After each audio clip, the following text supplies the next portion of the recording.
அஸ்ஸலாமு அலைக்கும் வரஹ்மத்துல்லாஹி வபரகாத்துஹு.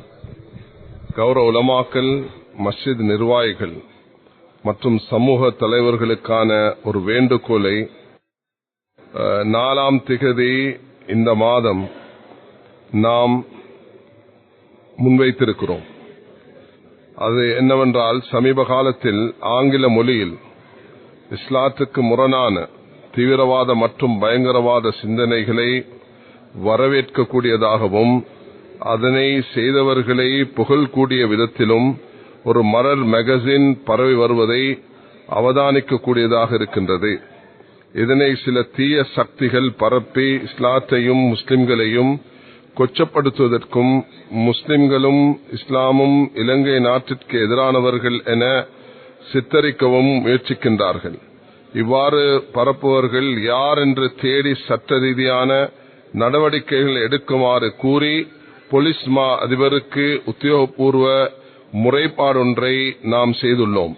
இவ்வாறான கட்டத்தில் எமது சமூகத்தையும் நாட்டையும் பாதுகாப்பது நம் அனைவரினதும் கட்டாயமாகும்.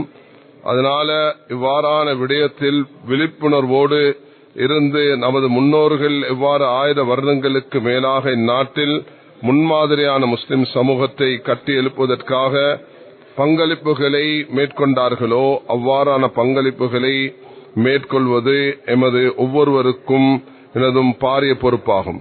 ஜமியத்துல் உலமாவின் வெளியிடப்பட்ட மன்ஹஜ் என்ற மார்க்க விவகாரங்களில் முஸ்லிம்களுக்கான அகில இந்திய ஜமியத்துல் உலமாவின் நிலைப்பாடுகளும் வழிகாட்டல்களும் என்ற அந்த முரணாக இஸ்லாத்தின் பேரில் பகிரப்படும் கருத்துகள் இருந்து அனைவரும் மிக ஜாக்கிரதையாக ஒற்றுமையாகவும் செயல்பட்டு நாட்டுக்கும் மனித சமுதாயத்துக்கும் இஸ்லாத்துக்கும் பங்களிப்பு செய்யக்கூடிய ஒரு சமூகத்தை கட்டியெழுப்ப உதவி புரியுமாறு மிக அன்பாக வேண்டிக் கொள்கிறோம். குறிப்பாக ஜமியத்துல் உலமாவினால் வெளியிடப்பட்டுள்ள சில முக்கியமான வெளியீடுகள் அதிலும் அதை வாசித்து மக்கள் மயப்படுத்த வேண்டும். அதில் தீவிரவாதம் வேண்டாம் என்ற இந்த சிறிய நூல், அதை ஒவ்வொருவரும் எங்களோட வெப்சைட்ல நீங்க அதை டவுன்லோட் பண்ணி எடுத்துக்கொள்ளலாம்.